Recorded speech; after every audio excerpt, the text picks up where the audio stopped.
Hi guys, how you doing? Okay, so welcome back to my YouTube channel, which is Rock's World NG. Today we're gonna be retouching some images. Well, an image by Boss Baby. Got that from a Telegram photo retouchers group. This is the image we're going to be retouching. This was supposed to be a live streaming retouching. Unfortunately, I had internet issues, so we're just going to go with the recording and the voiceover after it. All right, and so once you drag in your image to Photoshop, if it's in RAW, you see it come up in your camera raw filter, and then the first thing you want to do is evaluate and look at the pictures, or look at the picture you want to edit. What do you need to change? What do you need to adjust? What degree to, to what degree do you need to adjust it? And so you can see that I first of all went with my highlights just to bring up the highlights, went up with my shadows just to bring up some lights in the dark areas, in the shadow areas. And then I'm going on with my whites, but sometimes you don't want to overdo you don't want to over increase the value of the whites so it's not overexposed. And then we have the black just to give a hint of contrast to the image. Right, and then once we get to that sweet spot where we see that okay, we have the right value for that, we go to our texture. I usually put my textures between 15 and 20, but most times 15 and 16.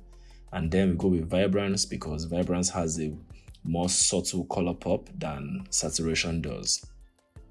Also, looking at the image, I think I'm going to tone down the temperature a little, make it a little bit cooler, just so that, and all this is based on my own personal preference. You might want your image to be warmer, but once you go with your settings though, you just go to open and it opens up on Photoshop. So this is just going to be a step-by-step, kind of like a step-by-step editing, right, for micro dodge and burn, how I do my micro dodge and burn. So first thing I do is definitely duplicate your background layer, and then you go to your spot healing brush tool. Once you have your spot healing brush tool, you can use that to remove your blemishes. So that's the first thing I always do. I always take out the blemishes first, and then just use a small brush just so that you don't have scars in your image. Use your small brush, take out blemishes, and this is going to take a while because this is very, very important. This is a very important step in your retouching. So you take your time, don't rush it, take out the blemishes step by step, little by little. You can always zoom out and zoom in just to make sure that you are seeing exactly what you need to take out from the image. Right, so that's it. We're going to have, just because of time, just so that we don't spend too much time, we're going to fast forward the blemish removal process, because aside from removing the blemishes, you also want to remove like stray strands of hair that is showing on the background. So we will definitely get there, but of course, as I said, we're going to fast forward it because this entire video took about an hour and 30 something minutes, but I had to bring it down to let's say about 49 minutes. So yeah, just bear with us and enjoy it all.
So as you can see, we're taking out a lot of the stray hair.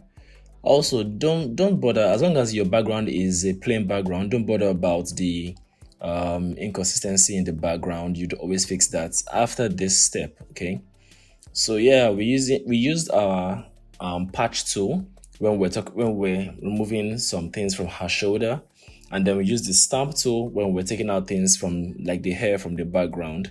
So don't forget, when you're doing like blemish removal and stuff like that, there are three tools I use. I use spot healing tool, I use patch tool, and I use stamp tool based on what I really need it to be like. Okay, so I just duplicated the background again, like not really duplicated, kind of like a stamp visible, which is Shift Control Alt E, just so that everything that is below can be put together above, and then you can work on that particular layer separately. So here I'm doing a little liquefy, because I mean sometimes you might just need to shape up your model's face or your subject's hair or your subject's head. And so I just felt like, oh, this should be something that I want to do in this image. So you always want to be careful not to overdo it, not to over adjust or over liquefy, you understand? So yeah, I'm using a pressure of 50. I always use a pressure of 50%. I don't like using 100% because that is just too drastic. The value is just too drastic. And besides, all you need is very, very little adjustments here and there. And here is me pressing P just to check the before and after, just to see what I have done and see maybe I should just adjust that part a little more. And yeah, that part just a little more out there. But of course, this step isn't compulsory. It's all dependent on the image you're working on, right? You don't always have to shape your subject. You don't always have to reshape or liquefy your subject. Just make sure that if it's necessary, you're doing it in a way that even the subject or people who are seeing it wouldn't know that you did that, okay? And so we're done with that. And I'm looking at it before, after. And to me, it's good. And so I'm just going to merge all the layers together, because I mean, I really don't need to go back. So I merged the first layer and the second layer together, and I'm doing, this is where I smoothen my background. So I go to select subject. When I select the subject, the algorithm of Photoshop does it easily for me. But of course, you should understand, because it's an AI, it's not always 100% accurate. So you can always use your lasso tool to add selection to the selection already made by the subjects. Sorry, by Photoshop, trying to get, the selection of the subject. But most times when there's a high contrast between your subject and the background, like take for instance, your subject is wearing white and the background is like gray, that's a better selection, because the algorithm would definitely just take out that and have a perfect selection of your image. All right, so yeah, this is just me still trying to make some more adjustments here and there. And because the background is brown, our hair is brown, I don't have to make it perfect, right? Okay, I have to do this part, but I don't always have to make it perfect, because in the end I'm still going to put like a textured background, like a texture to it, so that everything just works smoothly and looks nice and blends in well. All right, so at this point I've selected, I'm going to right click and do layer via cuts. And you can see the second layer, duplicate it, and then go to blur, surface blur. Now you can either use surface blur or you can use Gaussian blur, but I always prefer to use surface blur because it just has a way of giving this almost like a portraiture effect.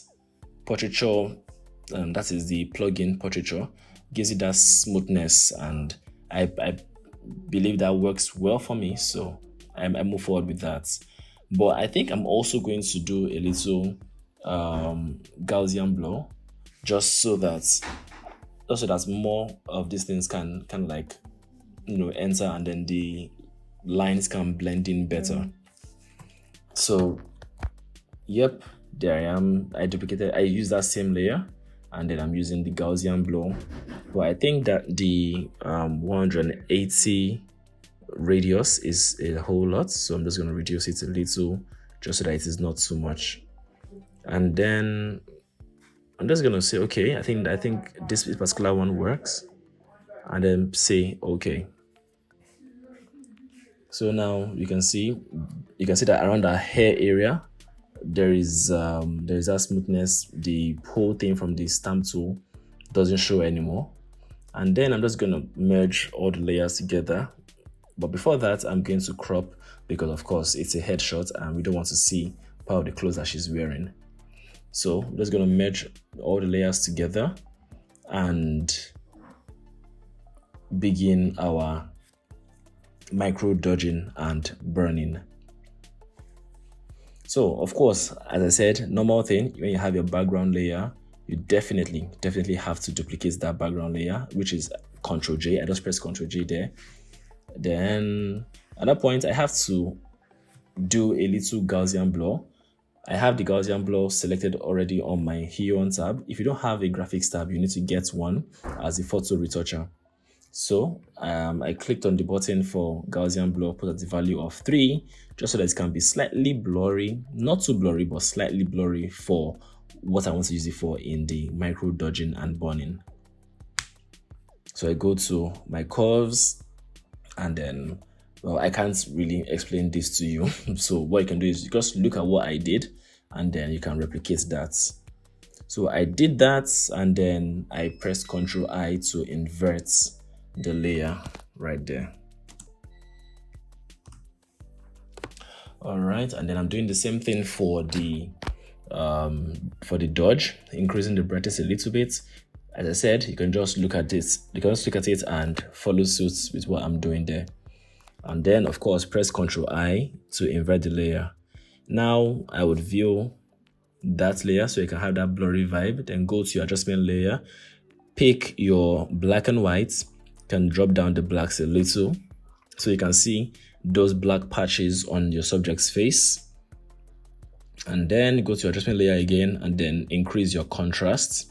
So then you are seeing them a whole lot better. Once you do that, you have to still, of course, look at your image again and be like, okay, what do I actually need to adjust? What do I need to brighten? What do I need to darken? Put everything in the group, call it micro dodging and burning. That's us. MDNB. I don't know, not so sure what I wrote there. But anyway, when you do that, you take your normal brush tool and then you put your flow at 1%. Now this is going to take a little time because you are going to try to get all of those spots and those patches. Yeah, sometimes you also need to rename your layers just so that you are 100% sure of what you are doing or what you're working on, and making sure that you selected the right layers.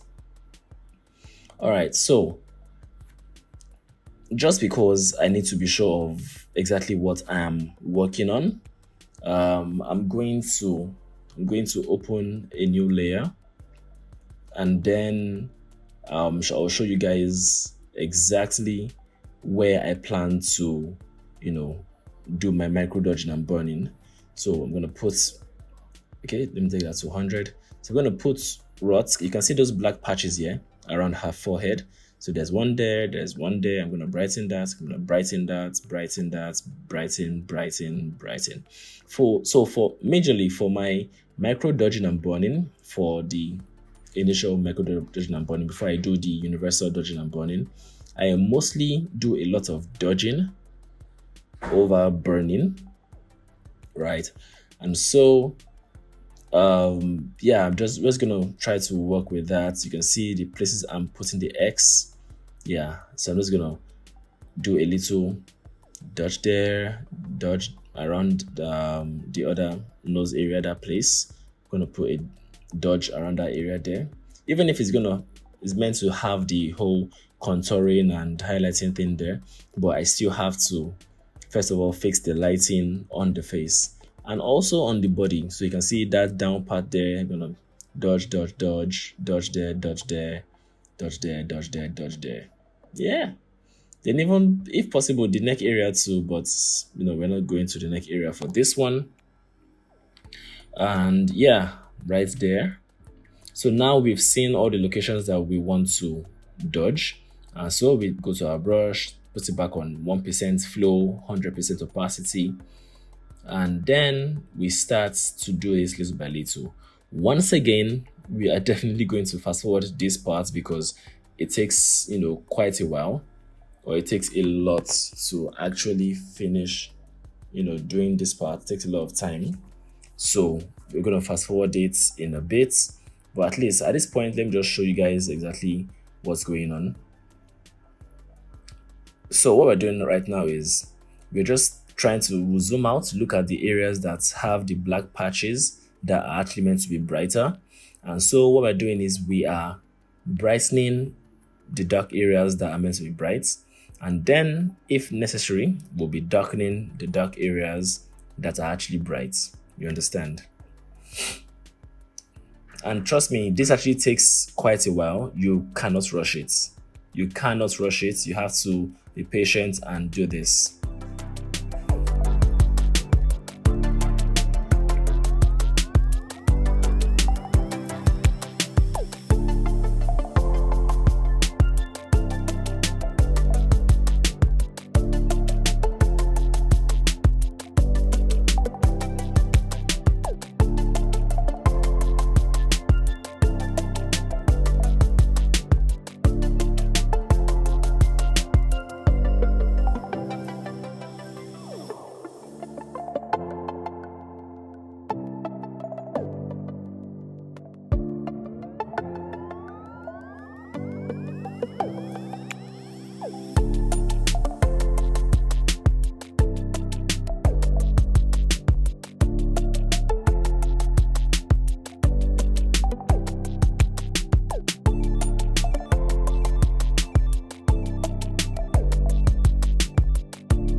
So looking at this now, we've decided to, reduce opacity a little for the dodge because we're done with dodging part of the skin.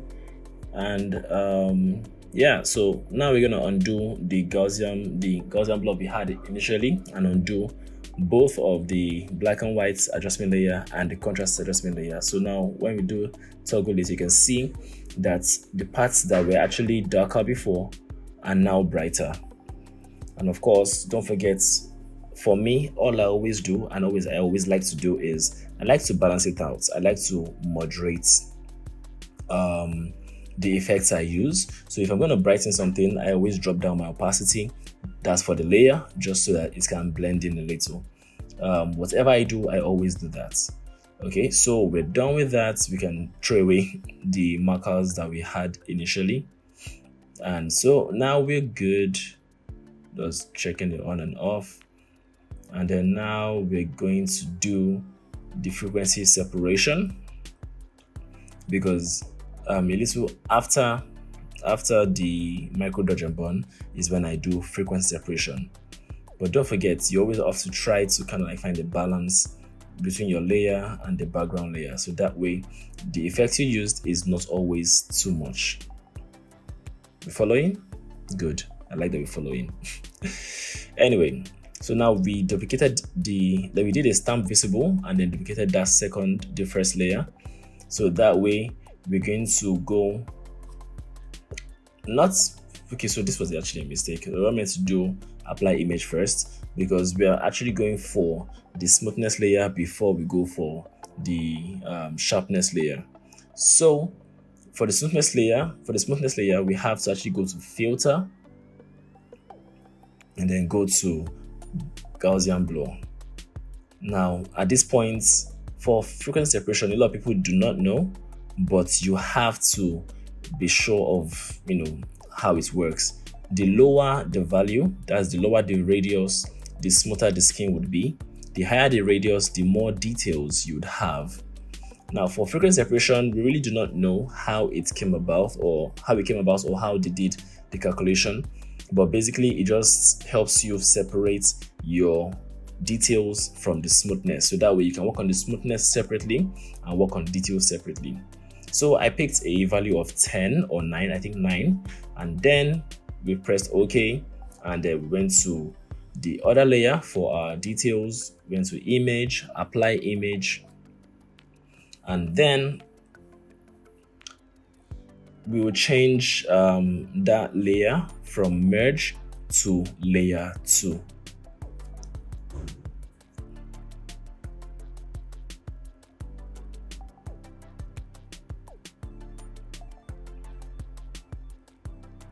I'm pretty sure I was a little distracted there, but yeah, layer 2.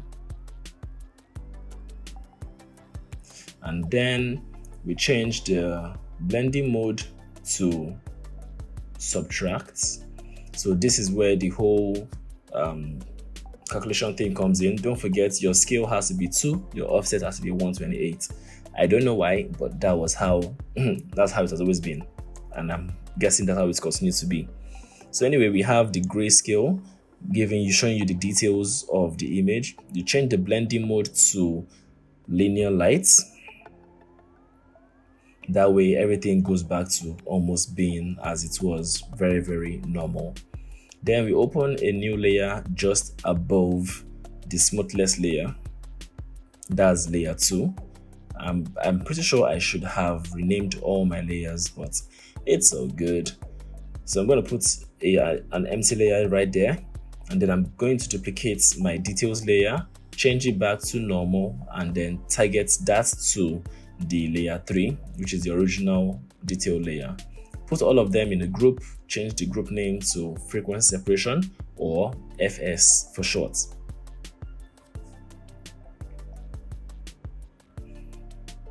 So now when we're working on this, basically all we're going to be doing is we're going to be smoothing out your image, right?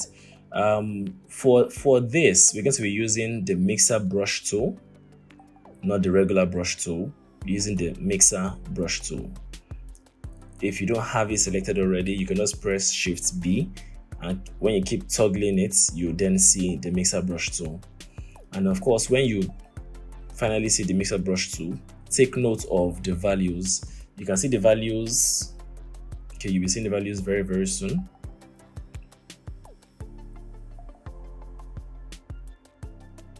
Yep, and that is mixer brush tool. So you can see the values on the top.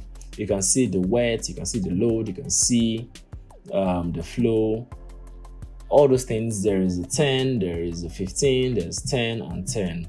And then make sure you sample all layers and turn off your detail layer. So that way you're only seeing the smoothness layer. Any hard line you see on the skin, you can try to just, brush it out or blend it out. That way you don't have harsh lines, especially for light or for like skin texture.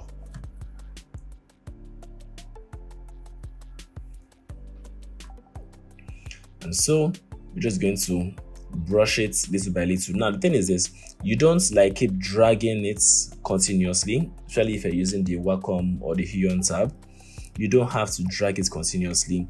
What you can just do is almost like you are using a chalk to write on the board and not actually like brushing with a paintbrush, but like using a chalk, you'd always have a stroke, like one stroke, one stroke, one stroke.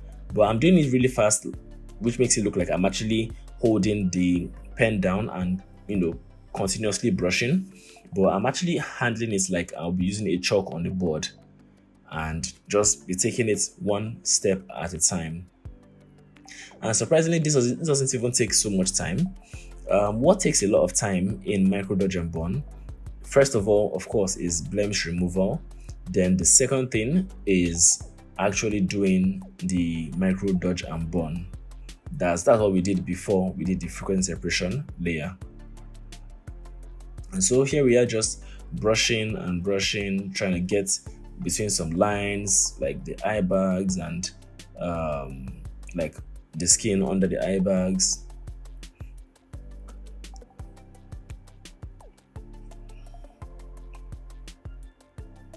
In the original audio, when I started talking about, like when I did the real recording, right, there was so much content in it. Like I was talking, I was gisting, I was laughing, I was singing, just to kind of keep myself busy, because I'll keep myself awake, I'll keep myself alive, because retouching takes time. Retouching actually takes time. So most times you just play music, you blast music, and you are dancing while you're editing, you're singing while you're editing. That way you don't feel the strain of editing one picture for an hour and a half, So because I couldn't do that, I was talking a whole lot. Like I was talking way too much, and I was singing, and with my horrible voice, I was singing and doing every single thing I could do. Because in my head, I felt like, you guys would probably never hear the original audio of this video, in which I was right. Because initially I was using my AirPods to record the video, and then the AirPods died. So I was then forced to use the microphone that came with the laptop, and that wasn't really good at all. So here we are doing the voiceover just because that wasn't good at all. But anyway, so we're almost done with the skin smoothness.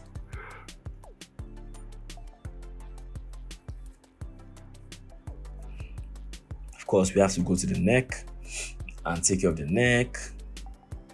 We also have to go to the skin, that is the shoulder area, and take care of the shoulder area as well.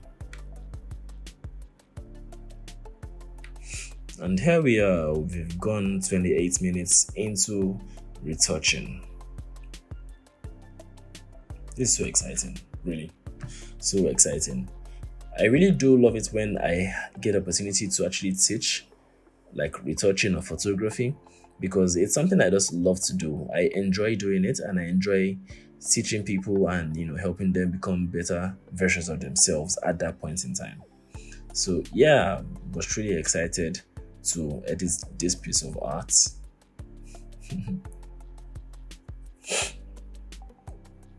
All right, so apparently I've done a lot of skin smoothness. Sometimes you can also overdo the skin smoothness, that now makes it look so plastic, and we are trying not to make it look plastic. You understand that?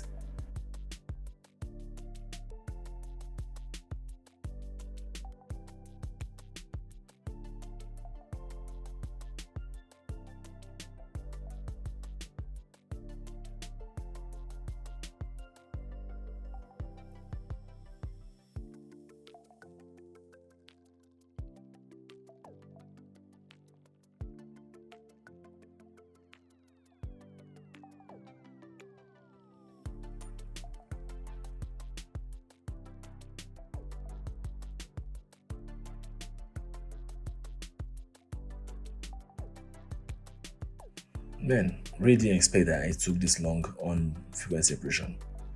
Like, bro, what are you doing? Don't mind me. I know exactly what I'm doing. I'm just really, really, really looking. And yeah, so there we go. Now we've viewed the sharpness layer. Now we can see the real full sharpness of the image. But of course, we always, as I said, we always try to at least reduce some things in the image. That is how much of the effect is on the image. And for this effect, it is the micro dodge and burn, because I put it in the different, no, sorry, not micro dodge and burn, the FS. We had to reduce like the smoothness, and then now we've taken our stamp tool. So most times you can actually do all of this before you even get into the image, but we're going to be cleaning some of the lines and fast forwarding it so fast so we can get that out of the way. Okay.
Okay, welcome back. So now we're done with the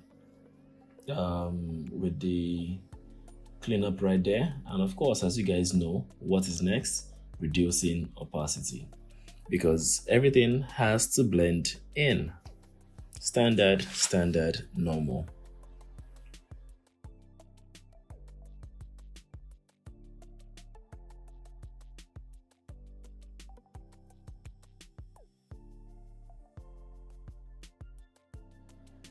All right, so now we're trying to get some details into the image, and I always use my unsharpen mask, amount 60 and the radius 2.0. So that way you can see a very subtle change in the image, from it being sharp to it being blurry, or from it being blurry to being sharp. You can see if I undo that right now, you can see that slight sharpness that pops up when you actually view the unsharpen mask layer. And so that actually works for the entire image, so we're just going to leave that and have that lovely details. Although you can always reduce the opacity of that particular layer as well, just so it's not too much, the sharpness is not too much on the image. So I'm going to duplicate the micro dodge and burn, because I'm going to be using the same values in terms of like the curves. So I'm duplicating that, taking to the top. Then I'm going to put my layer mask back to black so that I can start all over again with for the universal dodge and burn. Hopefully I haven't lost anyone yet, and even if I do, I'm sure you can ask questions in the comment section and I'll definitely address them, or make a video relating to what you ask. All right, so back to this again, having our contrast, having our black and white. And remember what I said, when you're dealing with the micro dodge and burn, you mostly do a lot of dodge, but when you're doing the universal dodge and burn, you mostly do a lot of burn. And then we change our brush flow to 4 instead of 1. And then, of course, I'm rotating my screen just for easier brushing. And so here I am burning the image, burning the eyebrows.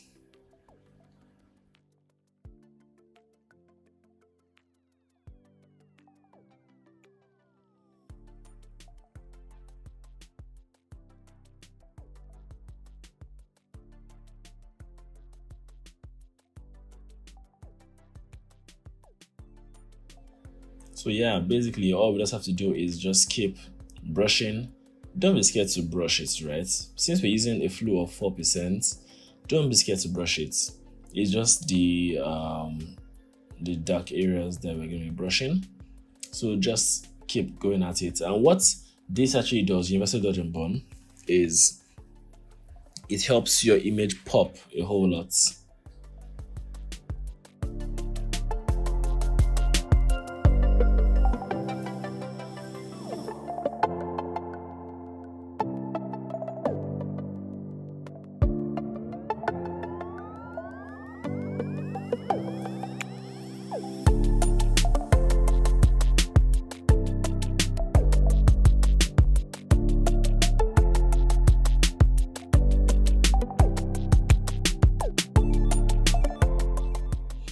Alright, so I'm doing a little burning to parts of her hair as well, because I mean, why not?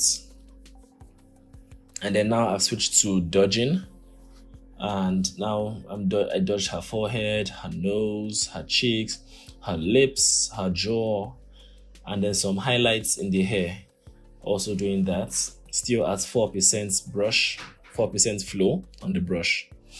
Part of her skin as well, because I mean, we want her to pop in the image. So now you can see the difference between you when you have your Universal Dodge and Burn done and when you don't have it done.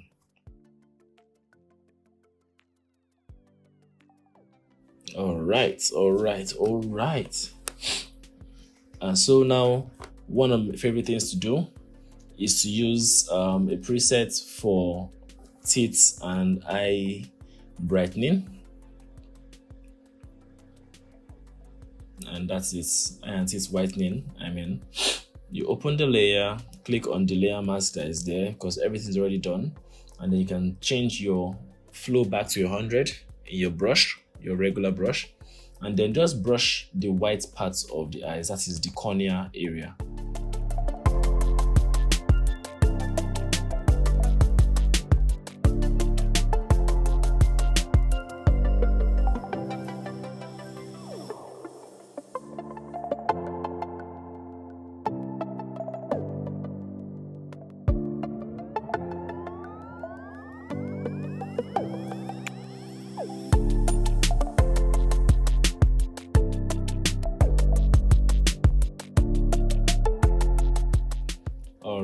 All right, so we can see that it's moving so nice and dandy. Brushing the white parts, brushing the lights in the eyes, and that's so you can see that there's a little blue cast. To take out that blue cast, just increase your cyan and your blue under the black and white, and you see that immediately the blue cast changes to white or gray, but mostly white. And don't forget, even if you make a mistake, you can always just switch your brush by pressing the shortcut X. You can always switch your brush from white to black, especially when you're working on layer mask. That is actually very, very, very important.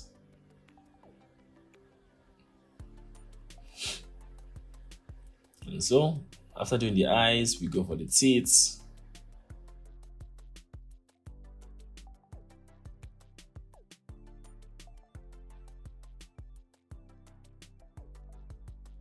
All right, so we're almost done with the teeth whitening.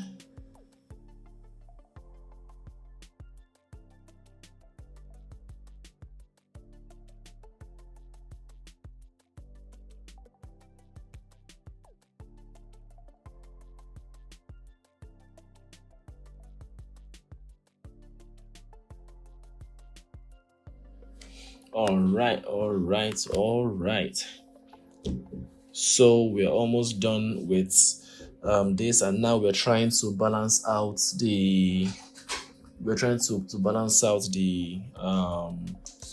eye and teeth whitening.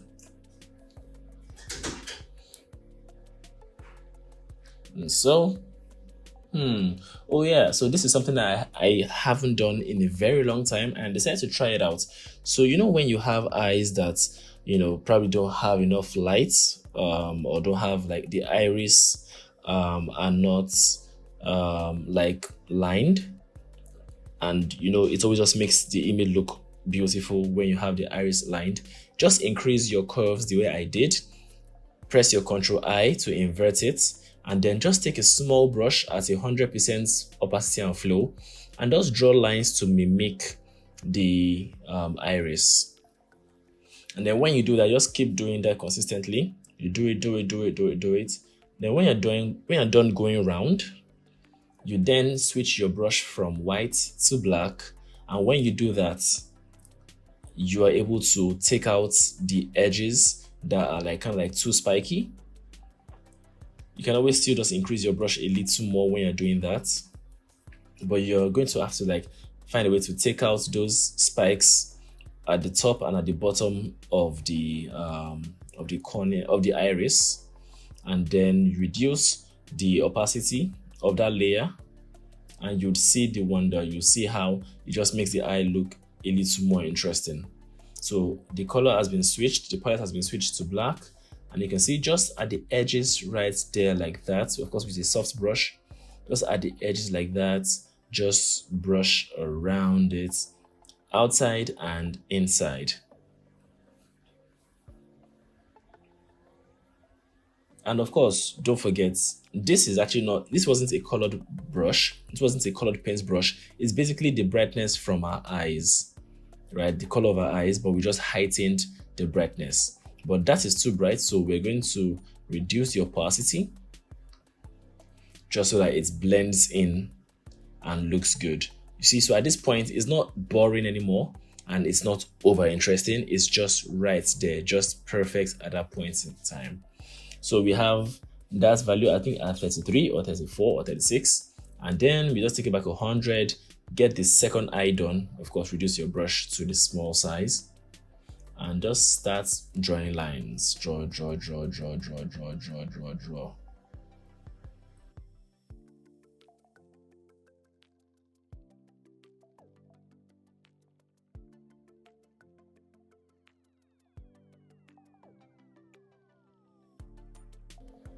So don't forget, everything here actually requires high levels of patience. Trust me, it requires high level of patience. You can't rush some of these things. When you're doing them, you have to just take your time and make sure you're doing the right thing, and know that you can't rush it. You rush it, it shows in your image.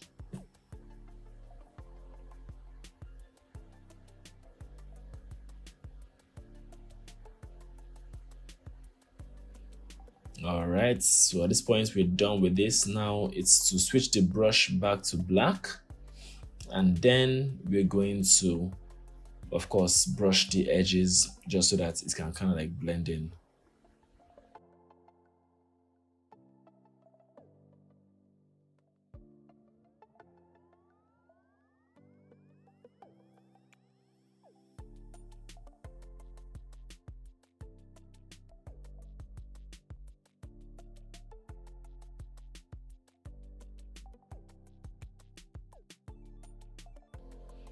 Okay. We're almost done. The video is almost done. Like, I think we have about 5 minutes left till the end of the video, and we're good. All right, so we have this way. Of course, brush the edges as usual, outside and inside.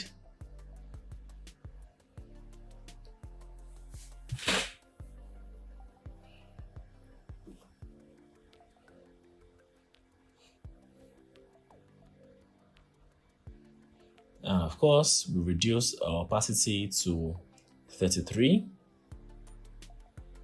just so that it's not overwhelming and it's not showing too much. All right, so that's great. And now on to the next thing.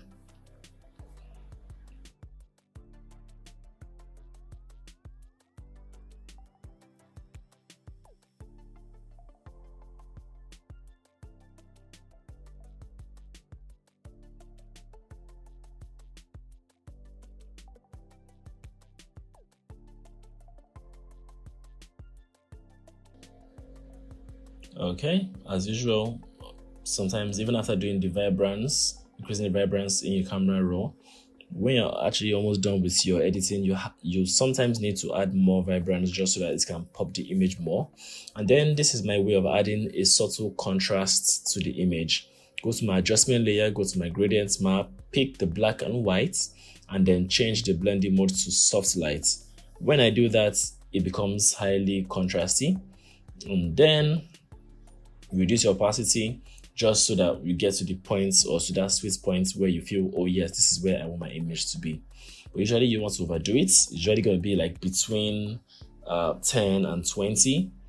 So just try your best not to overdo it. And here we have the before and after, before and after, before and after.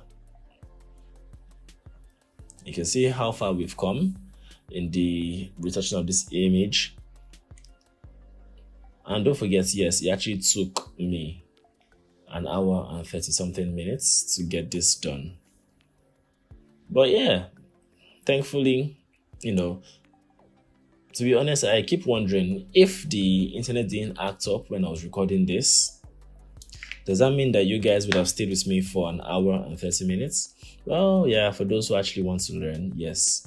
And I was thinking also, I think I should do a little liquify to her face, to her facial features, especially her nose. I was gonna do it for her jaw, but I didn't see the need anymore when I looked at it a whole lot more. So as I said, don't forget, when you're working with liquify, you have to do it gently. You have to, make subtle changes. I'm pressing P right now just so that I can see what I have done and what I need to do.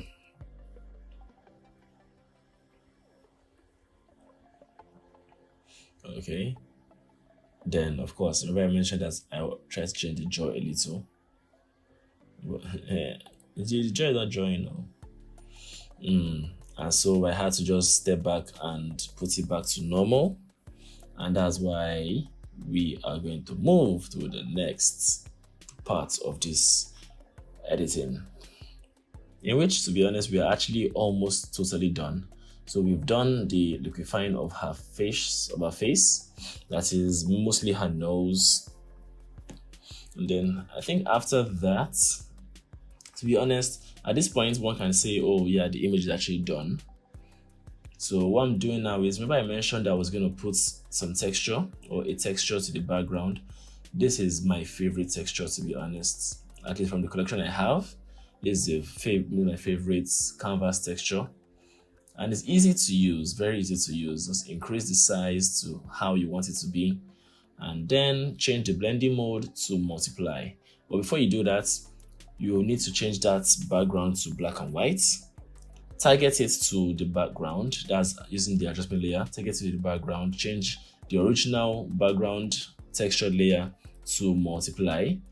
And then you can take your selection one more time. You remember the selection we made that other time when we went to select and then subject? Yeah, so we're going to be doing that again. But always make sure that it is the subject, a layer that has the subject fully that you're using. And so we do that. And it is selected. And then I just, have a layer mask for the background. So now you can see how dark the background is. Just reduce the opacity just a little bit so that it can blend in a little. And here we go, bada bing, bada boom, we're done. So this is the end of the video, guys. Thanks a whole lot for sticking with us. This is before and after. Thanks for sticking with us. Don't forget to like, leave a comment, ask questions, and of course, importantly, don't forget to subscribe. See you on the next one.